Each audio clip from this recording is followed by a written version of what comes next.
Ah, Earth. Home, the third blue rock from the Sun. The only known planet where life can thrive. We have around 78% nitrogen, 21% oxygen, and 1% argon, water vapor, and carbon dioxide, give or take, a perfect balance to support our respiration. The troposphere is the lowest and densest part of Earth's atmosphere, 5 to 9 miles thick. It's part of the atmosphere that keeps changing our weather. For any life to exist, we would need this atmosphere and the same combination of gases to breathe. If all the planets in our solar system were combined to become a mega-Earth, then humans wouldn't have evolved the way we are today, and we'd have a very different planet. If we take the landscape of Mars, we'll only have solid land without large bodies of water. Earth is the only planet in our solar system with bodies of water. One of the first wonders to see will be Olympus Mons, the largest volcano in the solar system. It towers Mount Everest by a long shot at 78,000 feet above the ground. Valles Marineris is a group of canyons that make the Grand Canyon in the US feel like an average one. This wonder stretches for almost 2,500 miles and goes more than 4 miles deep. On top of these epic terrains, there are plenty of other grand-scale locations on Mars that are way bigger than the ones on Earth. The planet might be as large as Jupiter. If the Earth were the size of a grape, then Jupiter would be the size of a basketball. We'd have the size of Jupiter and the rings of Saturn floating around us. The rings may seem like some large chunk of rocks in the air, but they're actually ice particles and chunks of iced rocks. They range from the size of pebbles to car-sized ones. Saturn's rings are supported by the unique gravity in the region. With a lot of these ice rocks floating in the sky, there won't be much sunlight entering the planet, which means the planet will always be colder than usual. Not to mention the many moons it has. Our megaplanet could also have many moons circling above us, contributing to the tidal waves. Jupiter is known for the red spot, a place twice the size of Earth that has hurricane-like storms that have been going on for hundreds of years. The people of Mega-Earth will settle far away from it.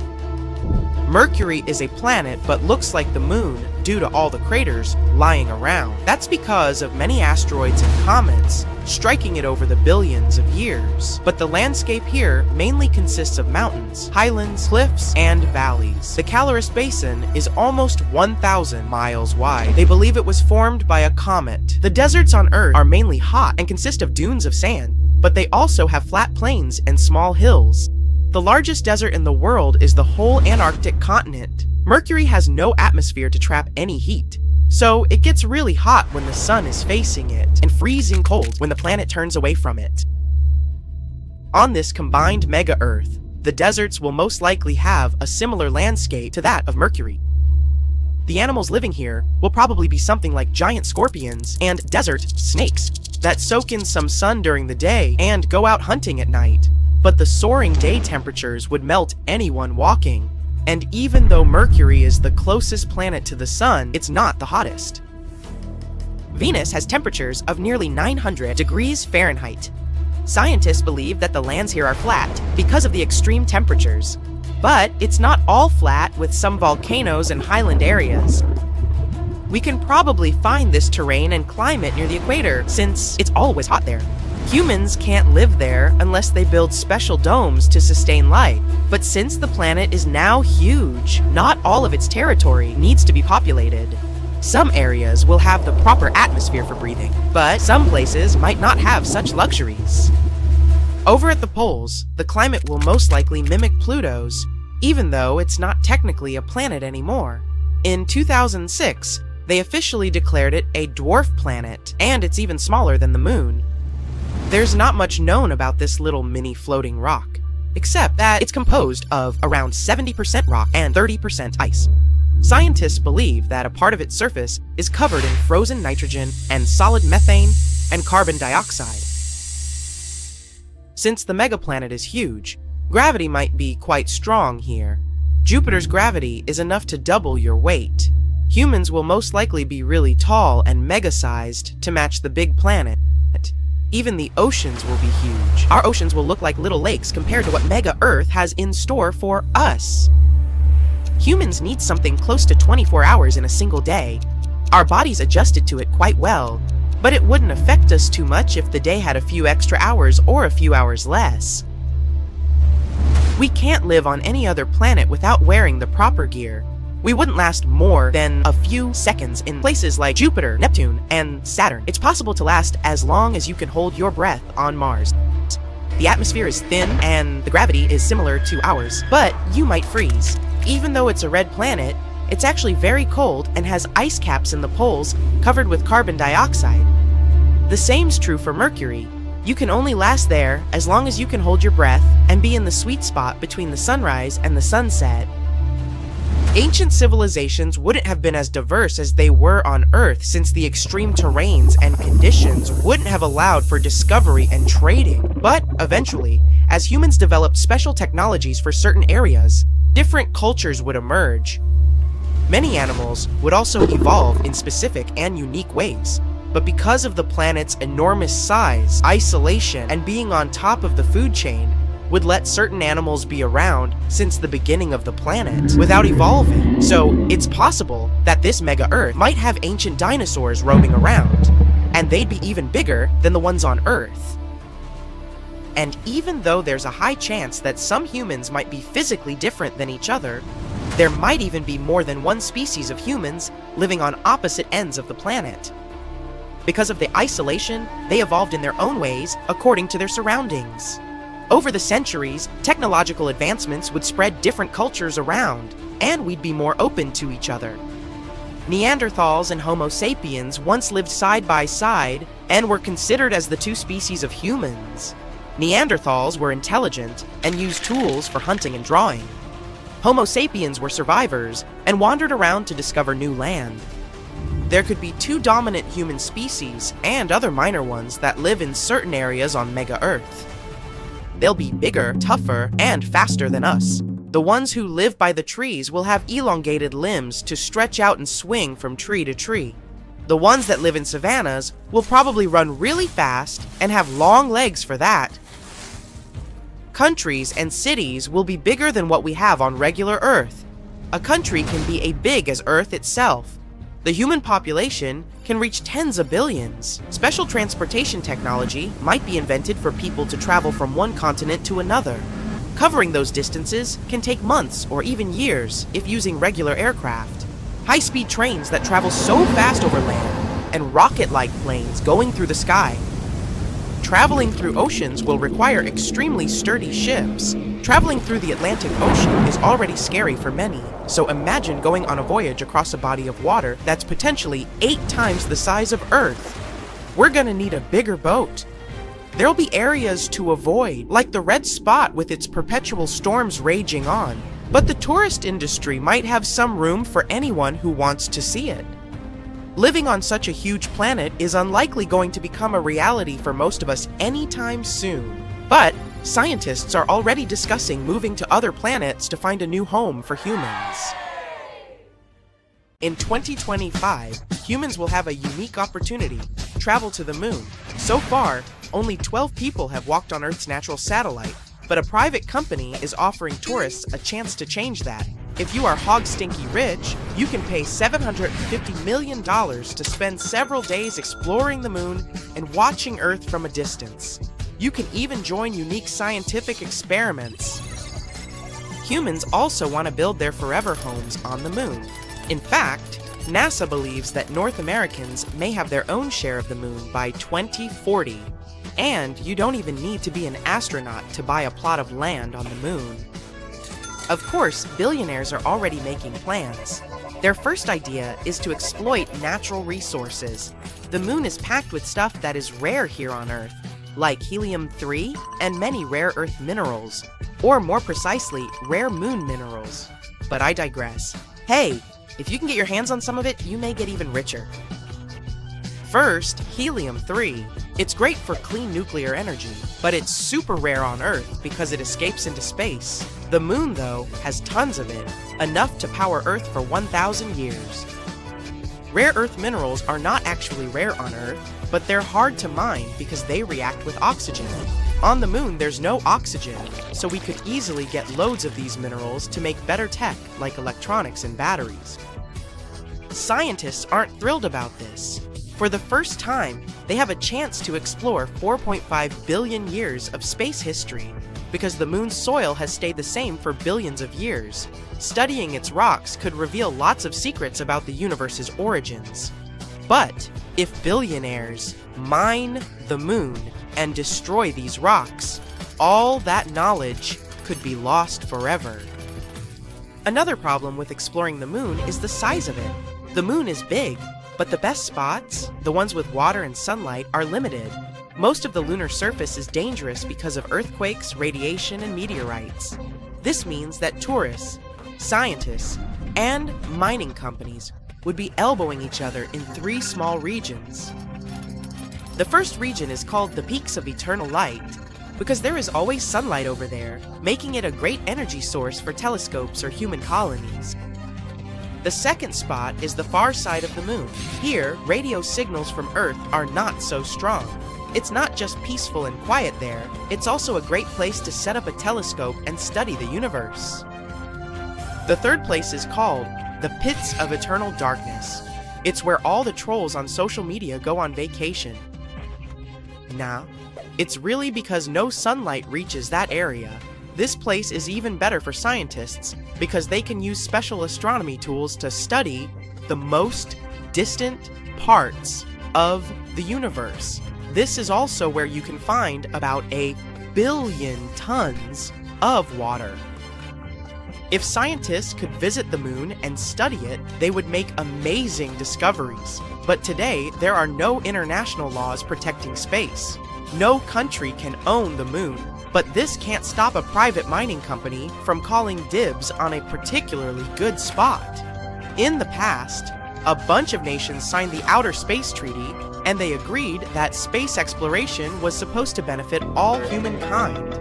But exploring it is not cheap in the first place. Taking a single gallon of water from Earth to the moon is extraordinarily expensive, and I bet not everyone can afford that. Human activity on the moon is also extremely dangerous because it might change its atmosphere. To understand it better, let's look at the surface of the moon. This floating rock has many craters that have been forming for billions of years. When a meteorite crashes into the moon, fine dust, called regolith, with particles so tiny they can cut like glass, rises into the air. This process once created the atmosphere of the moon, and this atmosphere is quite different from the atmosphere of Earth.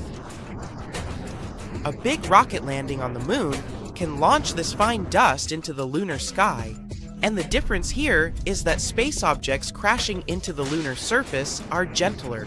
A rocket landing is so intense, it can increase the number of atoms in the sky 100,000 times. If the number of atoms in the atmosphere grows, the air turns into a dusty plasma. This means that you will be breathing in air as toxic as the one that poisoned miners in the olden days. Such an atmosphere could end space tourism too, because it makes electronics malfunction and machinery shut down. Truth be told, our own presence on the moon is already dangerous. When scientists discovered water on the surface of the moon, they were super excited to study it. This was their chance to understand where this water came from, and even figure out how water appeared on Earth. But when our spacecraft land on the moon, outgassing occurs. This means that the water on the surface evaporates. This evaporated water can contaminate the water on the moon, ruining all scientific data. Because when astronauts take a sample of the lunar water to study it, they will get the water from Earth they have brought along. A bummer, really. And it's not just the water we contaminate, it's everything. A spaceship can carry any living thing from Earth to the moon. It can also bring extraterrestrial life forms back to Earth. This type of contamination is extremely dangerous because it can put human lives at risk. Something similar happened when Europeans were exploring unfamiliar lands they came upon in the Americas. They accidentally introduced new microbes to the natives they met, and since the immune systems of the native population were not used to those new bacteria and viruses, they got sick and worse. At the same time, Europeans also became ill with diseases their bodies didn't know about yet. And even though moon tourism is not happening yet, Humans are already littering the lunar highlands like their own backyard. In 2024, an artist called Jeff Koons sent a sculpture to the moon. This sculpture is a transparent box filled with spheres, and it got to the moon thanks to a ride on a SpaceX Falcon 9 rocket. In each sphere, Koons engraved the name of a human he considered super important to humankind, like Aristotle, David Bowie, and Leonardo da Vinci. Thankfully, you don't have to go all the way to the moon to see this sculpture. You can purchase an NFT of each sphere, or not. Back in 1971, the crew members of Apollo 15 also left a couple of things on the moon. A figure created by a Belgian artist and a commemorative plaque to honor other astronauts who couldn't be there. And it's not just art that humans dumped on the moon. If you take a walk, you might just stumble upon 187,000 kilograms of materials left behind, including a gold olive branch, a falcon feather, a silver astronaut pin, a Bible, golf balls, a hammer, and even leftover urine collection kits. Most of this stuff was left behind by the astronauts that explored space between the 60s and the 70s. So you can find moon rangers, lunar probes, and orbiters that are decades old already. To be fair, bringing back unnecessary equipment costs a lot of money, and back in the 60s, their priority was the safety of the astronauts. The sad truth is that the moon is already turning into an extraterrestrial landfill, and we don't even live there yet. But now, we want to settle there, so NASA is trying to get rid of all this trash. The good news? You can be part of this process. The space agency launched a competition called the Luna Recycle Challenge, and if you want to join it, you must find ways to reduce the amount of litter produced and recycle it into materials that can be used for space exploration. To win, you need to develop a way to completely recycle the trash that is on the surface of the moon. You will help science and win $3 million. And if you get this sum, well, you might finally afford a ticket into space. Let's do some quick math. A commercial airplane can fly at 575 miles per hour. Our rockets fly into space at 26,400 miles per hour.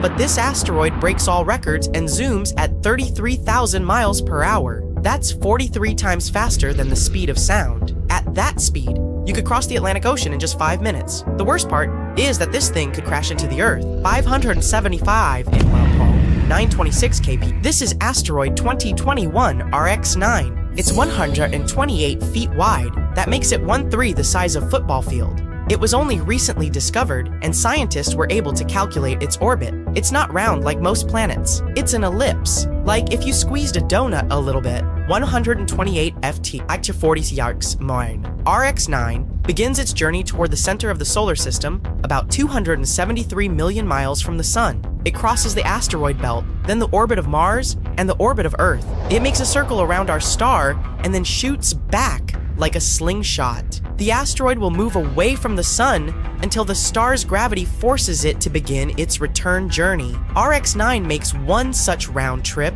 in 2.5 Earth years. Although the orbit of this asteroid intersects with that of our planet, it's not dangerous to us.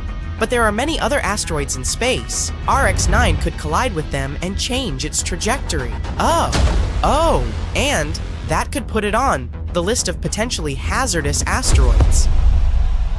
And this thing is asteroid 2021 NY1, and it's already on the list. It's as big as 2 Statues of Liberty, and it's moving through space at 6 miles per second. So this asteroid could take you to the moon in just 11 hours. Its orbit is also elliptical. Its far point lies somewhere between the asteroid belt and Jupiter at X39 Earth-Sun distances. The closest point of its orbit to the Sun is right near the Earth's orbit. Asteroid NY1 has passed Earth at only X4 Earth-Moon distances, X3.9. It'll make a circle around the Sun and head back to its starting position.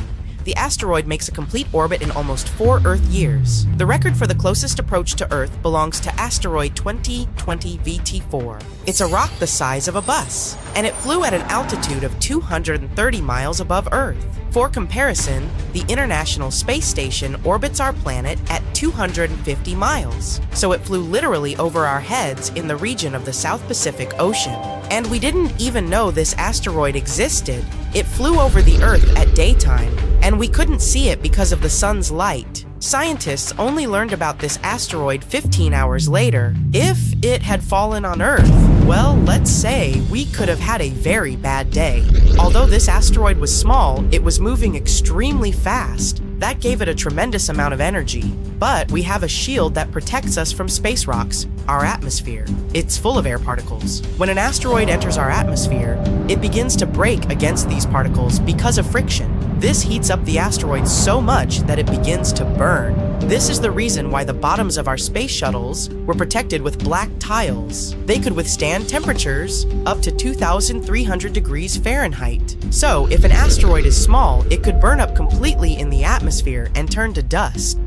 If you look at it from Earth, it would look like a falling star. Scientists believe that any asteroid under 80 feet in diameter will burn up completely in the atmosphere because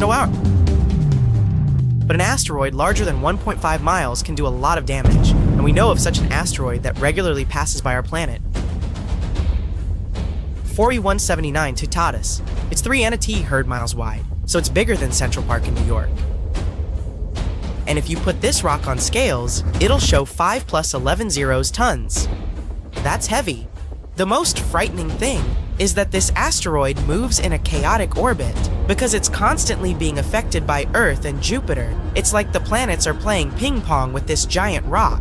It also causes the asteroid to rotate like crazy. If you were on the surface of Toutatis, you would see that the sun constantly rises and sets in completely different places. Because of this chaos, scientists can only predict the movement of this asteroid 50 years in advance. In 2004, it came within X-4 Earth-Moon distances from our planet. Fortunately, there's a chance that, one day, it'll leave our solar system. Jupiter or Earth will launch it into distant space like a slingshot. But if it did fall to Earth, it would cause gigantic tsunamis and earthquakes all over the planet.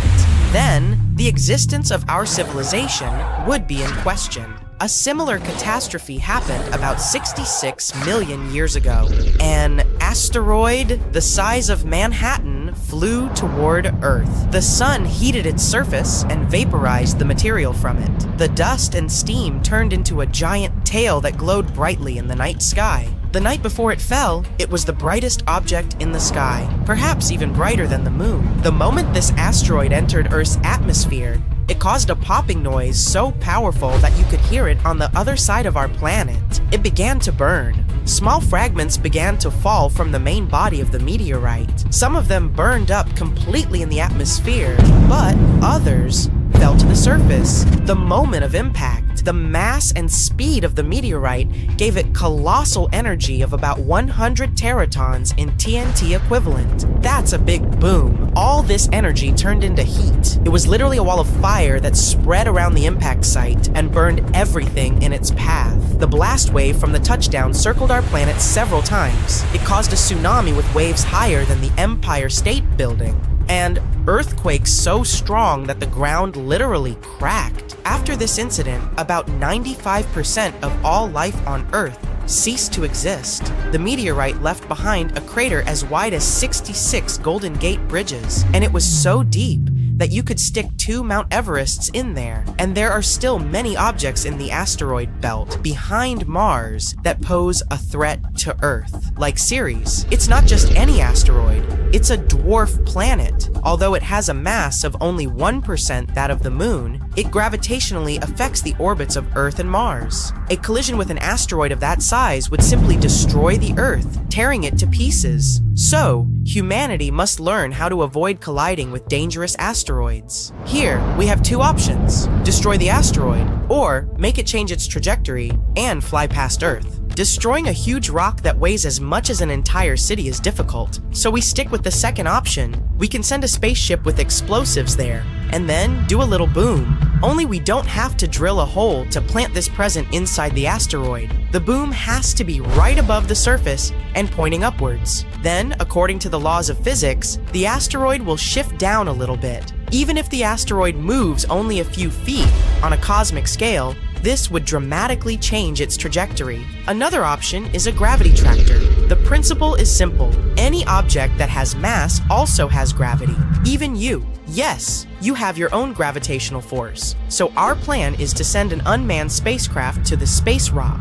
It would just have to hover over the surface of the asteroid. Then, the space rock will attract the spacecraft, but the craft's engines will resist. As a result, the asteroid itself will start pulling toward the spacecraft. Voila, Earth is saved. We can also use solar power. All we have to do is build a giant space station out of thousands of magnifying lenses and send it to the sun. When we spot a dangerous asteroid, the station will focus the sun's rays on the surface of the asteroid. The ice from its surface will begin to evaporate and move upward. The reactive force will push the asteroid down or deliver a giant cloak of shiny material, like foil, to the asteroid. If you wrap the asteroid in such material, it'll reflect the sun's rays. Again, the rays are reflected one way and push the asteroid slightly the other way. This method can only work if we have a few years to spare before the asteroid arrives. Another strategy is to attach a solar sail to the asteroid.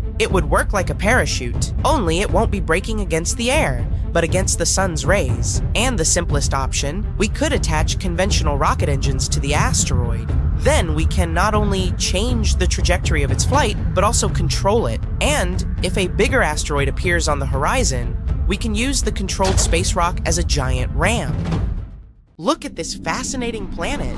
It looks as if it's burning. It must be hotter on its surface than in the middle of Death Valley. The ground is parched, cut by giant cracks. There's not a drop of water in this boiling world. Now it's the same planet, but it looks like a totally different place. Everything is frozen. The temperatures are so low, there isn't even a tiniest chance that life could survive on this planet. This bizarre world is called HD 20794d, and it's located 19.7 light-years away from Earth in the constellation Eridanus. This planet is a super-Earth. This term means that it is larger than Earth, but smaller than such ice giants as Neptune. What makes this planet especially interesting is its unusual orbit, which moves it in and out of its star's habitable zone, the region where temperatures might allow liquid water to exist. Now, we haven't seen this unusual planet directly. Astronomers detected it by measuring tiny wobbles in its star, using two powerful instruments, Espresso and HARPS, located at telescopes in Chile. These instruments measure radial velocity, which is the small movement a star makes, as a planet's gravity tugs on it. The larger the wobble, the more massive the planet. Later, astronomers analyzed the data and figured out that the planet in question has a mass around 6 times greater than Earth's. It orbits a star, HD 20794, aka 82G Eridani, which is slightly smaller and dimmer than our Sun. What makes this star unique is that it is bright enough to be seen with the unaided eye. Unlike many other stars that host exoplanets, you won't be able to see them without a telescope. The star system has been observed for over 20 years. Astronomers have long suspected it had multiple planets. In 2011, scientists discovered 2 other super-Earths, HD 20794b and HD 20794c, orbiting the star every 18.3 and 89.6 days, respectively. For some time, researchers thought they had found a third planet, with an orbital period of 40 days. Later, they realized they had made a mistake. But recently, after reanalyzing years of data, astronomers have confirmed that the third planet does exist. And it's our extreme HD Tuansao.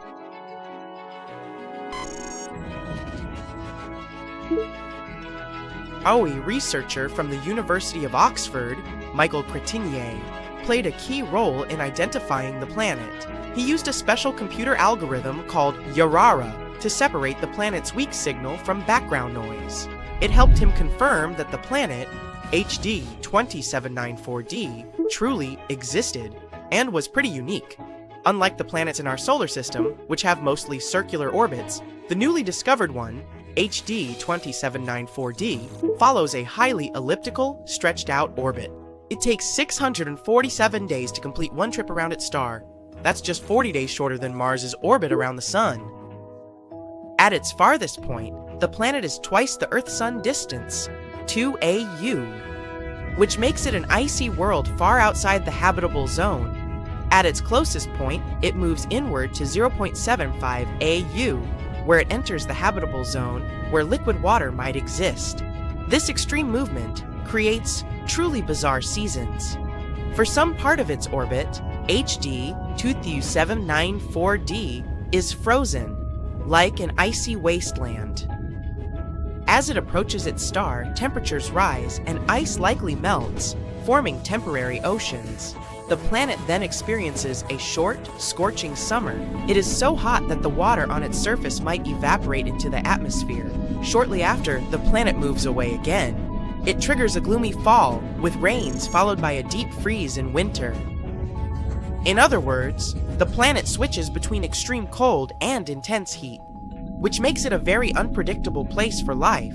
If any life forms exist there, they certainly need to adapt to dramatic changes in temperature and environment. Why does the planet follow such a mind-boggling orbit? It might be a leftover effect from events billions of years ago, when the planetary system was still forming. At some point, another large planet may have disturbed the orbit of our extraordinary friend.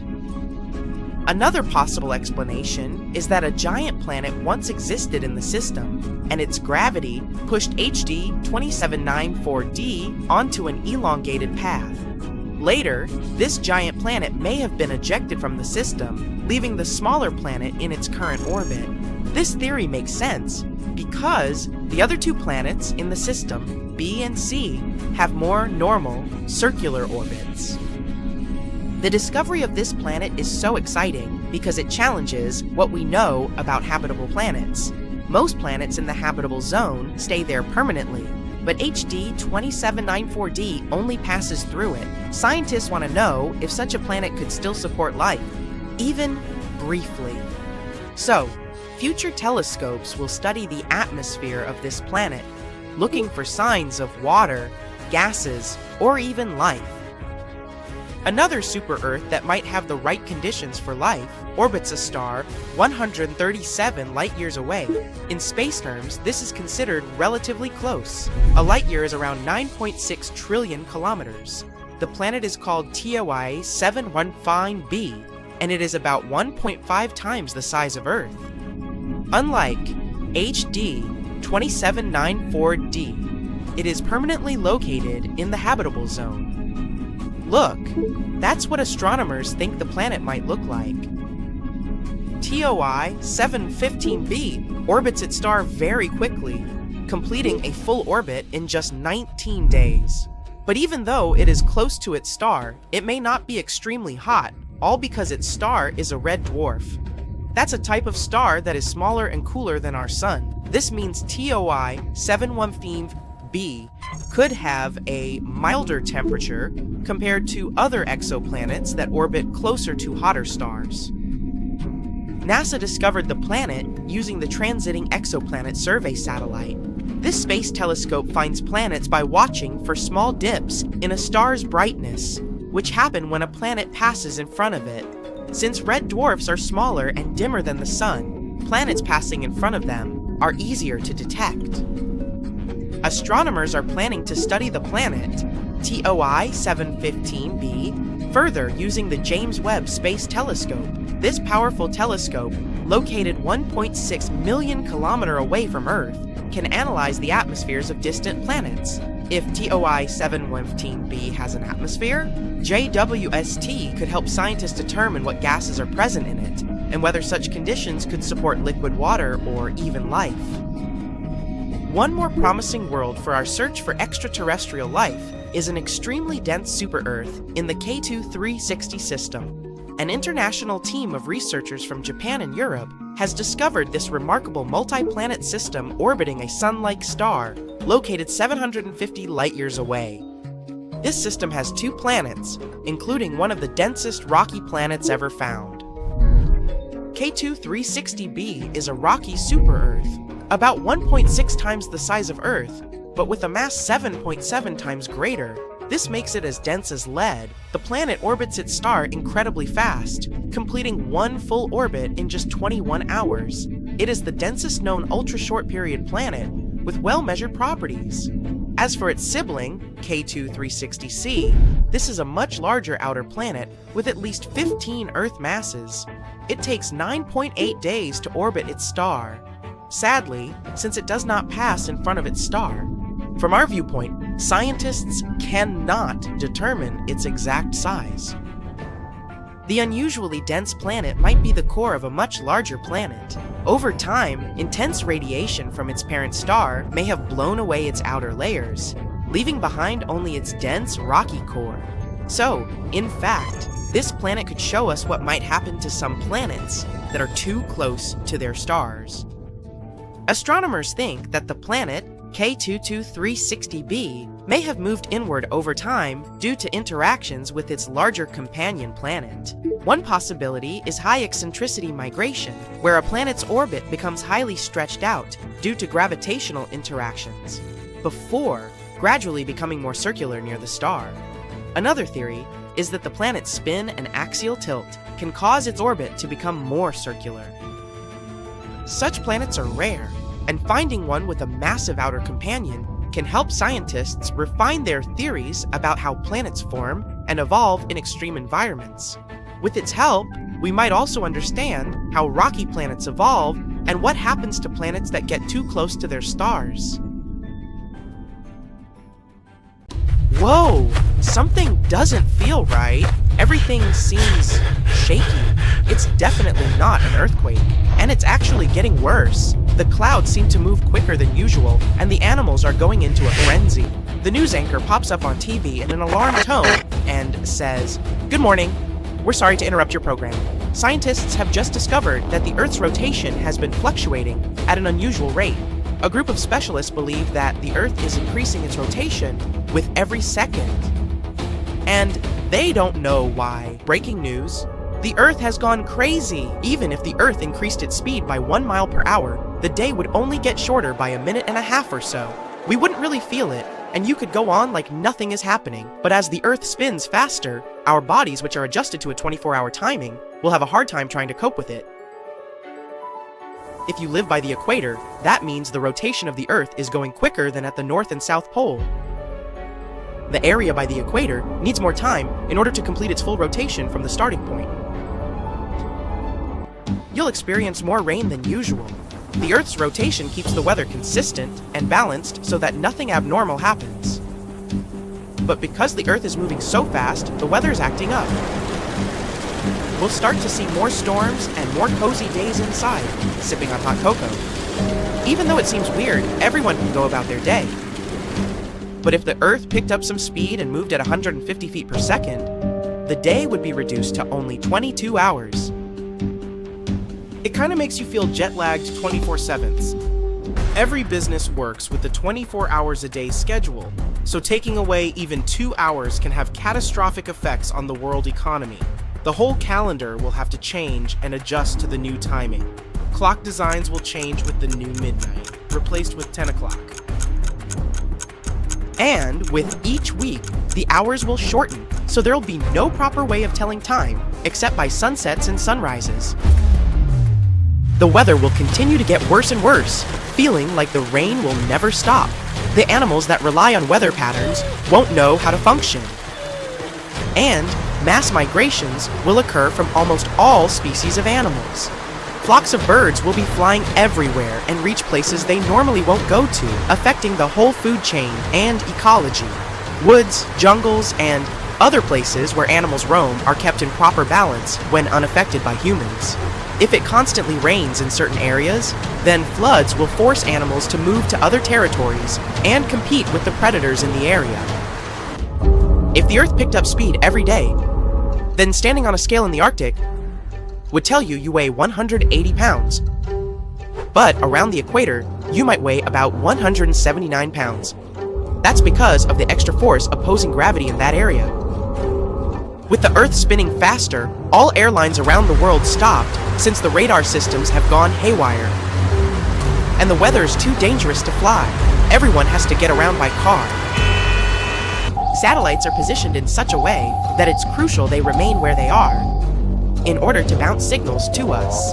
Because of what's happening, Wi-Fi and TV signals can't go through. Communications around the world will end up short and slow, and eventually, we'll have a total communication blackout. Ships will cease to operate, and global trading will collapse, adding extra damage to the already failing world economy. Winds will get stronger and faster than usual, which means temperatures will change. Storms like hurricanes will be stronger than ever and have more energy for destruction. And still, at 100 miles per hour, the equator will be swallowed up in the water. The Amazon basin and small islands will now completely submerge in water by around 50 feet. Most of the plant life will be in danger, especially by the equator. With woods threatened by floods, more animal environments will be in jeopardy. The trees and plants won't survive so much flooding. If the Earth rotated so fast that the hours would now be reduced to 15, then we probably feel like we're always on a jet plane, going through turbulence. It would be impossible to sleep if the Earth kept picking up speed every second of the day, so days would be around 7 hours long, as well as nights. The whole world would be flooded except for the highest points in the tallest mountains. If that happens, humans will most likely end up there, clinging on to the last remaining clear patches of land. Most of the animal life will be extinct as well. And as the Earth is spinning faster and faster, the crust will lose its durability, allowing more frequent and stronger earthquakes to happen. Volcanoes will erupt all over, even if they're submerged in water. It'll go on like this for quite a while. Many major natural disasters, like earthquakes, tsunamis, volcanoes, and even melting ice sheets, have sped up the speed of the Earth by milliseconds. So, with the Earth's continuing speed increasing, these natural disasters will make the planet go even faster. Even it's just for milliseconds, it's enough to have major consequences. The Earth is now spinning at 1,000 miles per hour, and as you're sitting with the rest of the survivors, you feel yourself levitating slightly. You'll see tiny pebbles and rocks floating inches from the ground. The clouds above you are passing like shooting stars. The air is thick with moisture since water is rising to the top, forming thick clouds ready to pour. But since gravity is weaker, some of the rain is suspended in the air. Many small objects will be floating around as if you were in space. The days and nights won't be longer than a few hours. At this point, the whole world will be flooded, and the crust will be 80% gone. If it goes on any longer, there won't be any living things around. Probably, except for microscopic creatures that can withstand extreme and harsh conditions.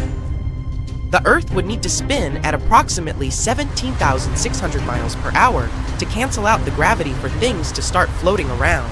At this point, all the water in the ocean will rise and look like reverse rain. The large mountain rocks will separate from the bedrock and levitate above the ground, looking like little planets in space. The Earth is now spinning 17 times faster than usual, which makes one full rotation around its axis only 84 minutes instead of 24 hours. If you manage to stay that long, then you'll literally see the days and nights go by in an instant. You'll also be floating aimlessly in the sky, bumping into rocks and other surfaces. You won't recognize anything anymore. The Earth's crust is ripping apart, exposing the magma underneath. So landing on the ground isn't an option. You'll see outer space as you go higher and higher. You won't know how fast you're going, but all you know is that you're probably the only human left in this spinning world. The Earth will eventually spin so fast that the rest of the layers will start to peel off, exposing the Earth's interior. It'll start to squeeze itself from the core until it becomes similar to a pancake. Nothing can survive at this point. So much heat will be produced from the core that the planet will heat up like a microwave. All the water will disappear, and it'll look like a red dot in the solar system. And once it starts to approach the speed of light, time will freeze. The rocks and floating elements won't move and will eventually be distorted. And with enough effort, the Earth will eventually turn into a black hole. Of course, nothing like this will ever happen. According to scientists, Earth will most likely slow down in rotation. Ever since the moon came into the picture, the Earth has been slowing down by around 4 miles per hour every 10 million years or so.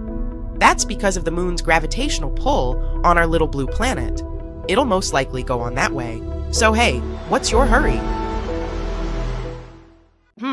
It looks like a regular beach, but something sets off an alarm blaring in your head. The sand looks too red, the sun is too bright, the wind is all wrong, it's hard to breathe, and there's no water in the ocean? Panic not, it's normal, since you're on Mars. For the longest time, we've seen Mars as a dry, lifeless dust ball, a freezing desert where water exists only as ice or vapor. But new research suggests that billions of years ago, it was a totally different place. And instead of endless dust, it may have had something much more familiar to us: sunny, sandy beaches. Scientists from Penn State, UC Berkeley, and Guangzhou University studied radar data from China's Zhurong rover. It started to roll across Mars in 2021. While exploring the surface of the red planet, it found sloping rock formations that looked strikingly similar to the ones found on Earth's coastlines. Those are called foreshore deposits. They form when waves push sand onto a shoreline. But Zhurong wasn't just taking pretty pictures. It also had ground-penetrating radar, a tool that allowed it to scan deep below the Martian surface as it traveled 2 kilometers between May 2021 and May 2022. And it found something pretty wild: layers of sediment sloping down at a 15-degree angle. This pattern is identical to the ones left behind by waves on Earth. And this wasn't from wind, volcanoes, or anything else. It looked just like a real beach. And that's actually a big deal, because if there were waves and tides, there must have been a large body of water. That means Mars may have once had just the right conditions for hosting life. Even after 3.5 billion years, the formations are still incredibly similar to beaches on Earth. So, there must have been a time when Mars was much more than just a dusty rock in space. After revealing this shocking news, Zhurong's radar scanned 79 meters deep into the ground, discovering sediment layers. They once formed along a path perpendicular to an ancient shoreline, the one that likely existed 4 billion years ago. At the same time, it might not be all that surprising. Back then, Mars wasn't the dry, frozen wasteland we see today. It had a thicker atmosphere, a warmer climate, and plenty of liquid water. And I'm not even talking about some tiny puddle. Beaches don't form without a massive body of water. For waves to shape the land like this, there had to be rivers flowing into a vast ocean.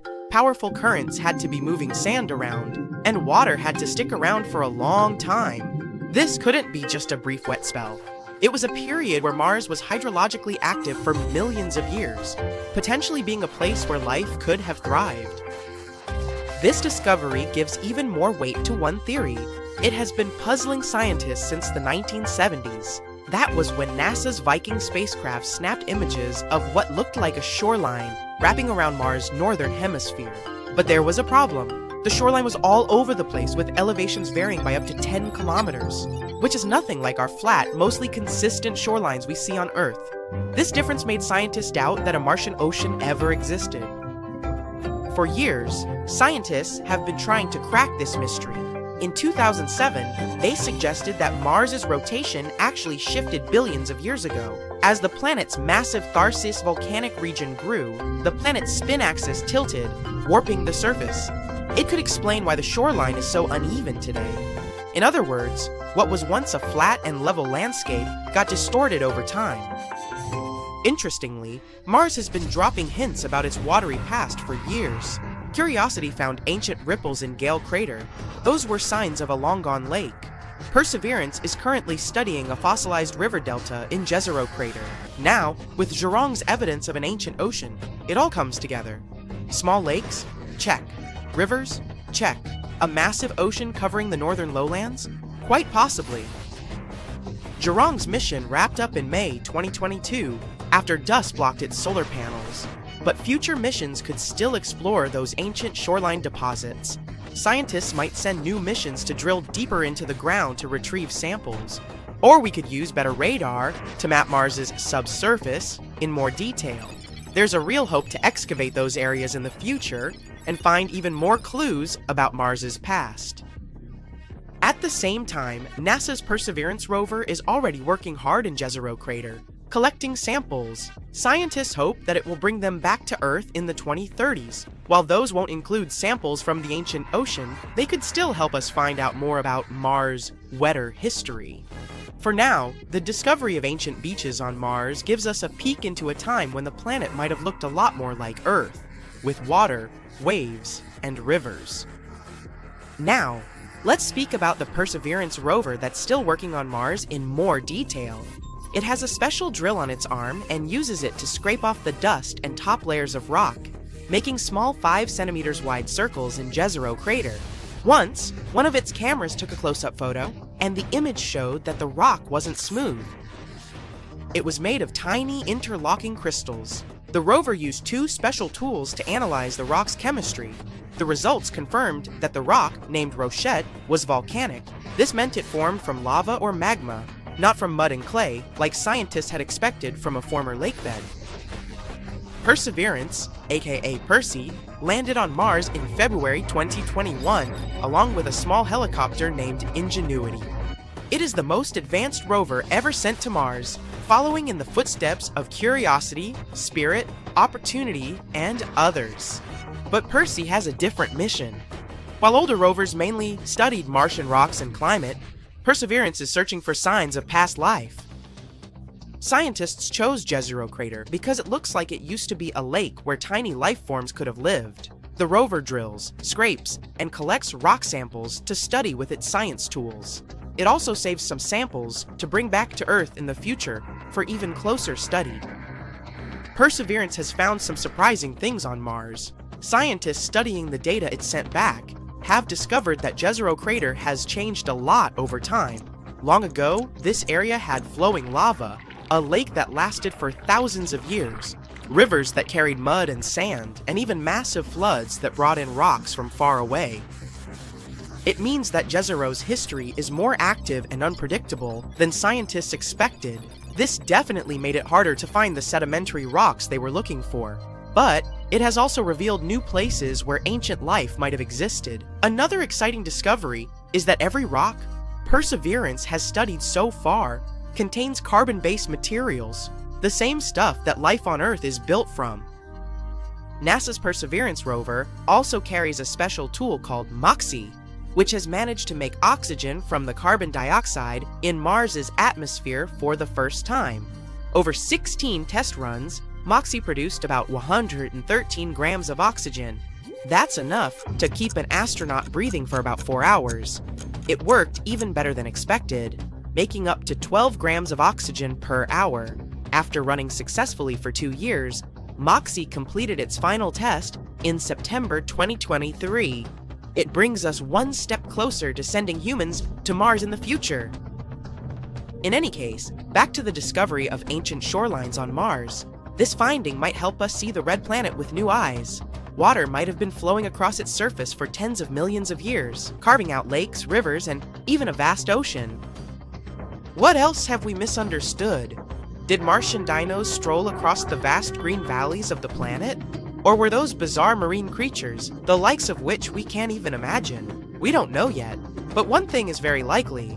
Mars had an era of warmth, water, and maybe life.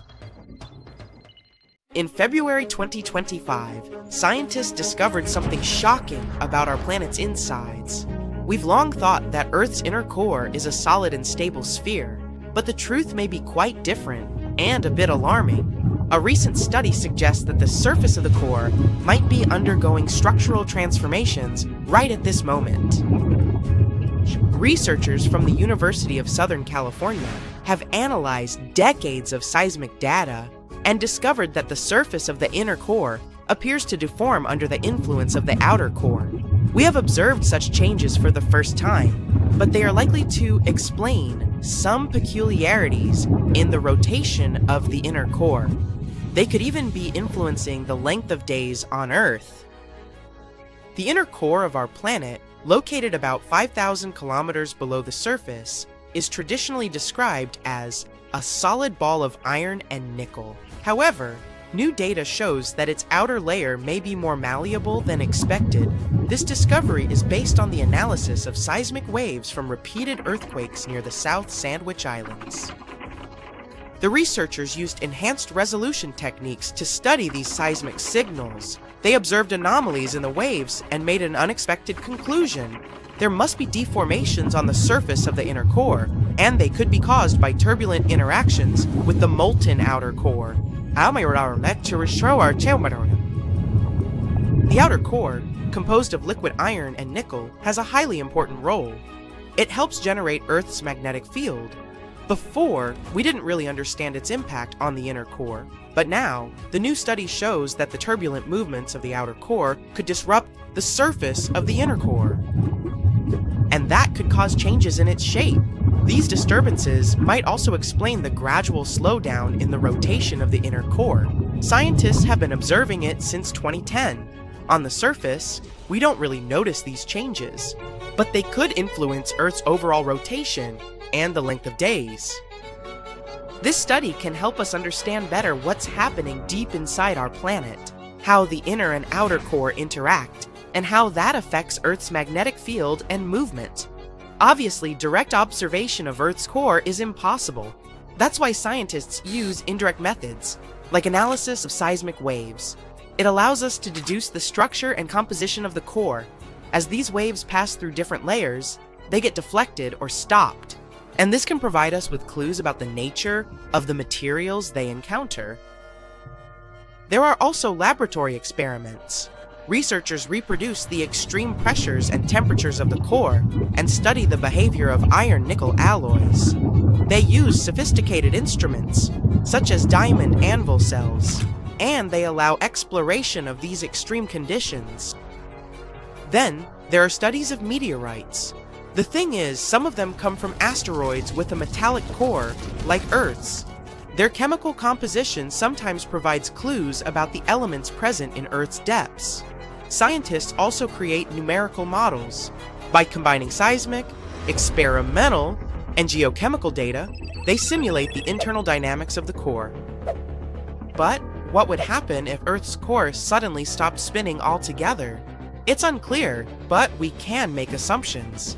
If it was just the solid inner core that stopped, the answer would be, not much. Even if it didn't just slow down its movement, which is happening right now, but stopped altogether, the main impact would be on the speed of Earth's rotation. Our days would get longer. Over time, it could weaken the planet's magnetic field, which would be bad news, but not as catastrophic as what would happen if the outer core stopped spinning. That's when things would get seriously bad. Without the rotation of the outer core, Earth would lose its magnetic field, and the loss of this protective shield would set off a catastrophic chain reaction. First off, tectonic plates would start colliding in chaotic ways. Imagine being on a bus when the driver suddenly slams on the brakes and you go flying into other passengers, or on the floor. The planet would experience something similar, but with tectonic plates. These violent collisions would cause massive earthquakes along plate boundaries worldwide, shaking buildings, bridges, and roads. Water systems, electricity, and phone lines would be destroyed in the chaos. But this would only be the start. Without the magnetic field, cosmic radiation would start hitting Earth's surface. These high-energy particles from the sun would interact with the oxygen and nitrogen in our atmosphere, damaging the ozone layer. This would allow even more radiation to reach Earth's surface, causing even more damage. Electronics would fail, power grids would collapse, and communication systems would go dark. But the effects wouldn't be limited to just humans. All forms of life would be at risk. Many animals, like migratory birds and turtles, rely on Earth's magnetic field for navigation. With it gone, they would be completely lost. Birds would lose their sense of direction. and turtles wouldn't be able to find the beaches where they need to lay their eggs. Luckily, we don't need to worry about this apocalyptic scenario anytime soon. The outer core of Earth is very unlikely to stop spinning in our lifetime. Or ever. So, for now, we're safe. But to truly understand Earth, you'd need to go 6,137 kilometers beneath our feet. Earth has 4 main layers, from the very center to the surface: the inner core, outer core, mantle, and crust. Except for the crust, no one has ever explored these deeper layers in person. The deepest humans have drilled is just over 12 kilometers, and that took 20 years to achieve. At the very center of Earth is the inner core, a solid metal ball about 1,220 kilometers in radius, which is about 3/4 the size of the Moon. It sits about 6,437 to 5,180 kilometers below the surface. Made mostly of iron and nickel, the inner core is incredibly dense. It spins a bit more slowly than the rest of Earth and is intensely hot, reaching temperatures of 5,126 degrees Celsius. It's like the surface of the sun. The pressure there is staggering, over 3 million times greater than the pressure we feel on the surface. Some research even suggests there might be an even smaller, denser core inside the inner core, thought to be made mostly of iron. The outer core is also made of iron and nickel, but in liquid form. It sits about 5,180 to 976 kilometers beneath the surface. The heat here comes mostly from the radioactive decay of elements like uranium and thorium, causing the liquid to churn in massive turbulent currents. This motion creates electrical currents, which generate Earth's magnetic field. Interestingly, Earth's magnetic field reverses about every 200,000 to 300,000 years, and scientists are still trying to figure out exactly why it happens. The mantle is Earth's thickest layer, stretching almost 3,000 kilometers deep. It starts just around 30 kilometers beneath the surface. Made of iron, magnesium, and silicon, it's dense, hot, and semi-solid. To imagine it better, think about caramel candy. Like the outer core, the mantle also circulates, but it moves much more slowly. Closer to the upper edge of the mantle, between 100 to 200 kilometers underground, the heat is so intense that it melts rock. This creates a partially melted layer of rock called the asthenosphere, as the oosphere. Geologists think that this soft, hot, and slippery layer is what allows Earth's tectonic plates to move and slide. Some of the diamonds we find on Earth come from the mantle. Most of these diamonds form at depths above 200 kilometers. But rarer, super deep diamonds may form as deep as 700 kilometers. These diamonds are brought to the surface by a certain kind of volcanic rock called kimberlite. The outermost part of the mantle is cooler and more rigid, behaving more like the crust above it. Together, this uppermost part of the mantle and the crust are called the lithosphere. As for the crust itself, it is the outermost layer of Earth. It's about 40 kilometers deep and makes up only 1% of the planet's mass. And yet, it holds all known life in the universe.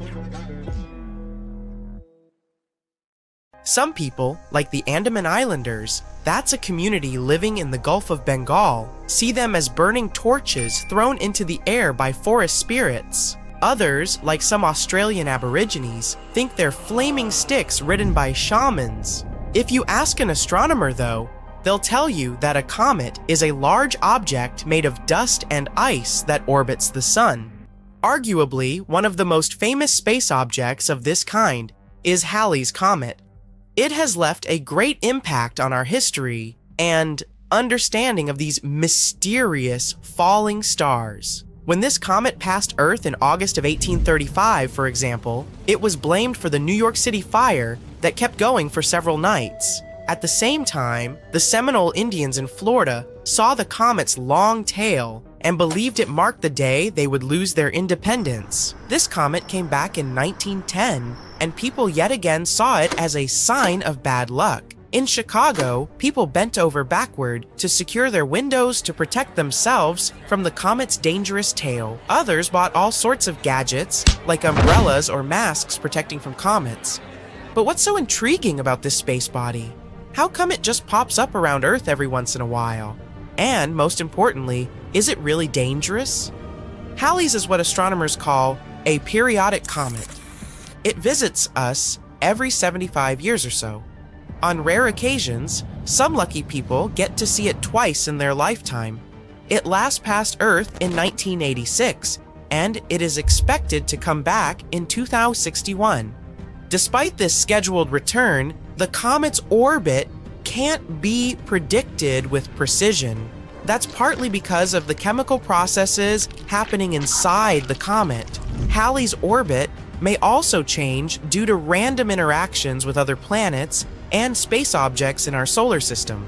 Its official title is 1P I Halley, and it's named after English astronomer Edmund Halley.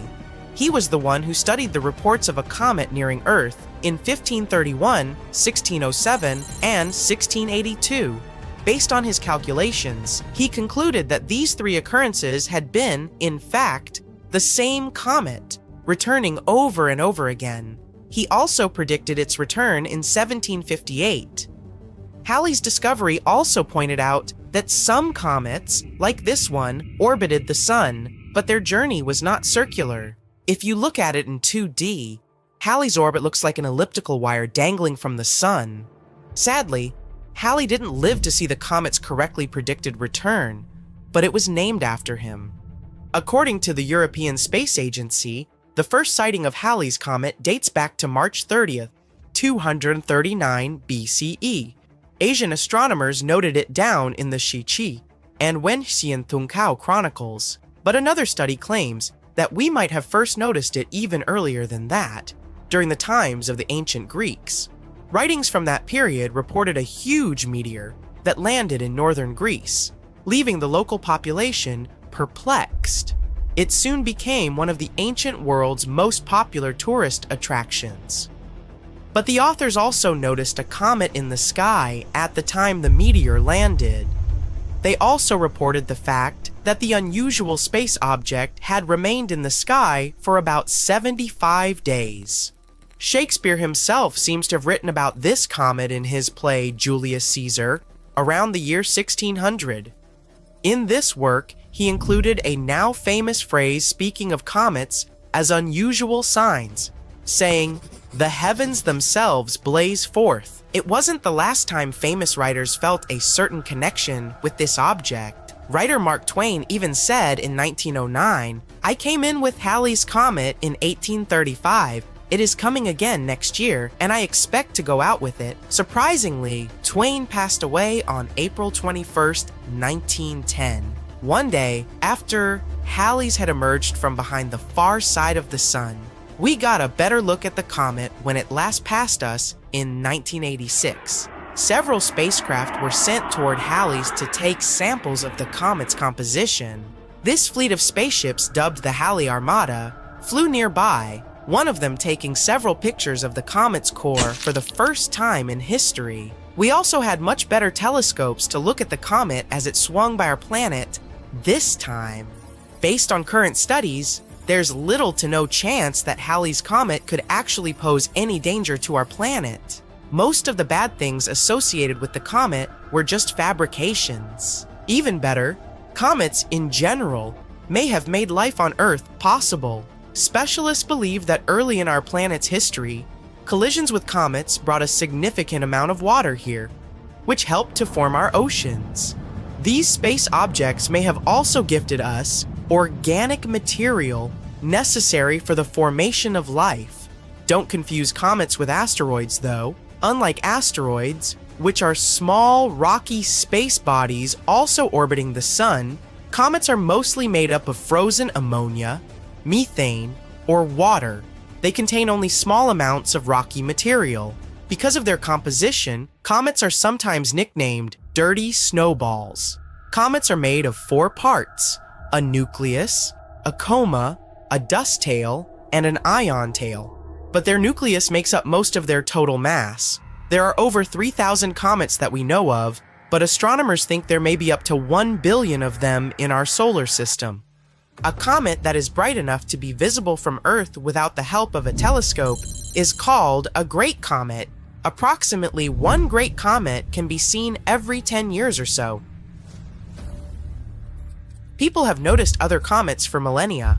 However, scientists have concluded that since comets shed a lot of material each time they orbit close to the Sun, their lifespan may be only thousands of years. If you compare that to the age of the solar system, which is 4.6 billion years, it's a relatively small number. Since these space bodies are still present in the solar system today, there must be a source of comets somewhere out there. Otherwise, all comets would have disappeared a long time ago. Another famous comet is named Hale-Bopp. It came very close to Earth in January 1997. The last time it was seen near our planet before, that was during the Bronze Age, back in 2000 BCE. This comet is much larger and more spectacular than Halley's. Its nucleus stretches for up to 24 miles in diameter and can be seen from the surface of our planet with the unaided eye. Comet Borrelly was the second comet to be studied up close by a spacecraft. NASA's Deep Space One approached it in 2001 and gave scientists a detailed report of the comet's black core. This comet is surprisingly lopsided, but the reason for its unusual shape is still up for debate. Halley's Comet appears to have formed in the Oort cloud at the outer edges of the solar system, but Borrelly is said to come from an icy cloud of rocks beyond Neptune, which is called the Kuiper Belt. Comet Hyakutake gave us quite the show when it passed just 9.3 million miles from Earth in March 1996. It looked like an ice blue splash with a faint gas tail. This comet amazed astronomers too, as it produced X-rays 100 times more intense than scientists had predicted. A spaceship called Ulysses passed through Hyakutake's tail in May 1996, reporting that it was at least 350 million miles long. That's double the size of any other known comet's tail. The comet Wild 2 was examined by NASA's Stardust spacecraft back in 2004. The probe managed to fly within 147 miles of the nucleus of Wild 2, giving us some of the best comet pictures to date. It was also the first time we got samples of dust particles from a comet. The precious cargo came back to Earth in January 2006. Its aim was to shed light on the conditions under which Wild 2, and the solar system for that matter, formed those billions of years ago. Wild 2 is about 3 miles in diameter and covered with craters and cliffs. 2022 and 2023 have been landmark years for discovering new, fascinating worlds. Last year, NASA surpassed 5,000 confirmed exoplanets. The list is incredibly diverse. It includes rocky super-Earths, gas giants like Jupiter, ice giants like Neptune, and so on. And this is just the beginning. There might be more than 1 trillion exoplanets in our galaxy alone. But the most important question is, how many of them are habitable? You know, for us, are there any planets on this list that could have life on them? Or that could become a future home for us? Of course there are, and in 2022-2023, we found as many as 5 of them. So, buckle up and hang on for a wild ride beyond our solar system. The first planet on our list is Wolf 1069b, a boring and stodgy designation. So I'll simply nickname it Wolfie. Because, hey, who's going to stop me? NASA, a new study conducted by 50 starry-eyed astronomers confirmed something awesome. This exoplanet, Wolfie, Wolf 1069b, which is located just 31 light-years away from us, could potentially be a rocky world. In other words, theoretically, it's a habitable planet. The team behind the discovery used a technique called radial velocity to detect the exoplanet. This is a way scientists study the movements of stars and planets. It's as if when you're playing catch with a friend, as they throw the ball to you, you can see it coming closer and closer. That's kind of like radial velocity. When a planet is moving towards us, it makes the star it orbits appear to be coming closer to us. When the planet is moving away from us, it also makes the star look more distant. Scientists can use this information to figure out what the planet is doing and how big it is. And that's how they found Wolfie. This exoplanet is estimated to be the Earth's size, and about 1 1/3 times the mass of our planet. It's orbiting a red dwarf star who I'll call Wolfie's mama, Wolf 1069. But here's the real kicker. Wolfie orbits within its star's habitable zone, meaning that it's a prime candidate for liquid water to exist on its surface. That's like hitting the exoplanetary jackpot. The study estimates that if Wolfie does have an Earth-like atmosphere, temperatures could rise as high as 55 degrees, which would mean liquid water could pool on the planet's day side. But here's the catch. The exoplanet is tidally locked to its star, meaning that the same side always faces the star. Just imagine, one side of the planet is always basked in the warmth of its star, while the other is in eternal darkness, like middle school. Just kidding. Next planet is TOI 700e. What's a good nickname? NASA has just discovered a new planet that's set to take the galaxy by storm. Or should we say by orbit? I'll nickname it Toys Wear Us, TOI 700EI. It's almost the size of Earth, most likely has liquid water on its surface, and it's only 100 light years away. We're not talking about a road trip, of course, but this is close enough in the grand scheme of things. Toys Wear Us is the 4th planet in its system, and it's got a bit of a short orbit. Just 28 days to circle its star. Well, at least you would have a birthday every month, hooray! This time, the discovery was made using the transit method. Planets themselves are incredibly small and hard to detect, but when a planet is in front of the star, it blocks some of the light coming from it, making it look a little bit dimmer. As soon as the planet moves away, the star gets brighter again. So, to find the planet, scientists watch very carefully to see if the star's brightness changes. If it does, that means there's probably a planet playing hide and seek with us. The TESS mission discovered it. It discovered 66 new exoplanets and 2,100 more candidates waiting to be confirmed. TESS has been busy creating imaging for 75% of the sky. Talk about efficiency. Toys Wear Us is located in the optimistic habitable zone between planets C and D, but it may be tidally locked, just like Wolfie. The discovery of Toys Wear Us is a promising prospect for future follow-up observations, and it demonstrates the potential for TESS to find even smaller exoplanets in the future. Who knows? It may find a new home for humanity among the stars one day, or at least a new vacation spot. Next, we have twins, GJ1002b and GJ1002c. The galaxy just got a little bit closer to us with the discovery of 2 exoplanets, which I'll nickname Hansel, GJ1002b, and Gretel, GJ1002c, that are just a stone's throw away from our solar system. That's right, these 2 Earth-like planets are located less than 16 light years away, which is just a hop, skip, and a jump in space terms.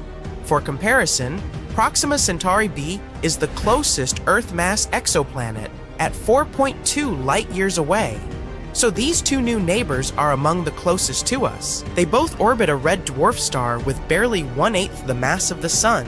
It's quite cool and faint, but that's okay since both planets are very close to it. Hansel, GJ1002b, takes 10 days to orbit its star, while Gretel, GJ1002c, takes just over 21 days. Even more birthdays, I guess. The discovery was made by an international scientific team and was no small feat. The team had to work together with 2 instruments, Espresso and Carmenes. The result? A cafe latte? Nope. What they got were measurements so accurate you could practically count the number of craters on the planet's surfaces. The lead author, Alejandro Suarez Mascareño, says, "Nature seems bent on showing us that Earth-like planets are very common. With these 2, we now know 7 in planetary systems quite near to the Sun. Who knew our neighbors could be so friendly?" In conclusion, the discovery of Hansel and Gretel is a giant leap for humankind. So let's all raise a glass of H2O or whatever they drink on exoplanets, and celebrate it. The last planet on our list is LP 899c, which I'll call Bob. This super Earth, located about 98 light-years away, is roughly 40% larger than our home planet. Moreover, it has a twin, which I'll nickname Ray, LP 890 Tau 9b, which is up to 75% larger than Earth. More space is always good, right? The two planets orbit around the red dwarf star. Unfortunately, Ray, LP 899b, is quite hot to the touch with an estimated temperature of 253 degrees. So don't touch. Its sibling, Bob, LP 899c, is located in the habitable zone of its star, making it a prime candidate for the potential of life. But let's remember that the actual temperature of the planets depends on their atmospheres. It's possible that Bob, LP 899c, being the outermost planet, has a runaway greenhouse effect, making it more like Venus than Earth. So, it might be too hot to be habitable after all. This planet has been listed as the second most favorable habitable zone terrestrial planet. Now it's on the list with 7 other Earth-like planets, all about 40 light-years away from us. Maybe they'll become our new homes in the future. Maybe we should fix the home we have. But until then, enjoy this moment and celebrate all these new discoveries. Who knows how many more planets we'll find in the future, considering how much technology develops each year. Thousands? Millions. Meanwhile, Bob and Ray, Hansel and Gretel, Toys R Us, Wolfie and her mama, all will be out there waiting for us. Jupiter used to be flat and look like an M&M candy. And it wasn't the only flat planet in our solar system. Turns out there are tons of things that can go wrong during a planet's formation, like locking up to the sun or getting whooshed in open space. Let's check it out. The Earth isn't flat, but Jupiter might have been. Instead of being a big round ball, gas giants in our system might have started more like flat pancakes. Jupiter is one of the oldest of our neighbors. It's 4.6 billion years old, just like our Sun, and when it was just a baby planet, it likely formed through a process called disk instability. On 3-sec pause. It all begins with stars. When a star is forming, it doesn't look like a round object. It's more like a big disk of stuff. During this stage, really hot winds made of charged particles blow out. The dust in that disk contains stuff like carbon and iron. Some of them collide and stick together, forming bigger objects.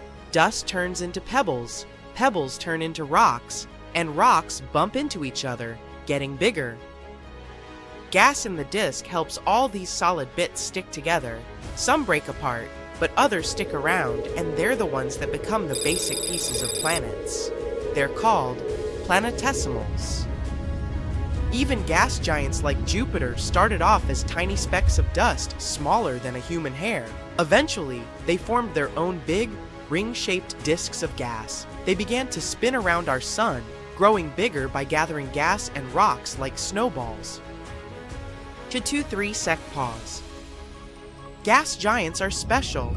They were born from the colder parts of the disk. In cold areas, molecules are slower, which makes them easier to grab. In these places, water could freeze, and tiny ice pieces stick together and are mixed with dust. These dirty snowballs gather up and then form cores of huge planets like Jupiter, Saturn, Uranus, and Neptune. In the warmer areas closer to the star, rocky planets like Mercury, Venus, Earth, and Mars start to form. After the icy giants were born, there wasn't much gas left for these smaller planets. It might take tens of millions of years for these rocky planets to form after the star is born. And our sun was growing at the same time, sucking up nearby gas and pushing faraway stuff even farther out. After billions of years, the disk changed completely, turning into a round star with a bunch of planets, dwarf planets, asteroids, moons, meteoroids, and comets around it. A 3-sec pause. Recently, Simulations showed that these protoplanets, as these early dusty balls are called, don't start off looking like the planets we know. In the case of gas giants like Jupiter, they looked more like squashed balls or M&M's candies, not the peanut kind. When the sun was young, the disk of gas and dust surrounding it cooled down and became unstable. It started breaking into big chunks. These chunks dramatically collapsed together under huge gravity to create Jupiter. It became a round gas giant over time. There are a lot of oddities that can happen during that process of planet formation.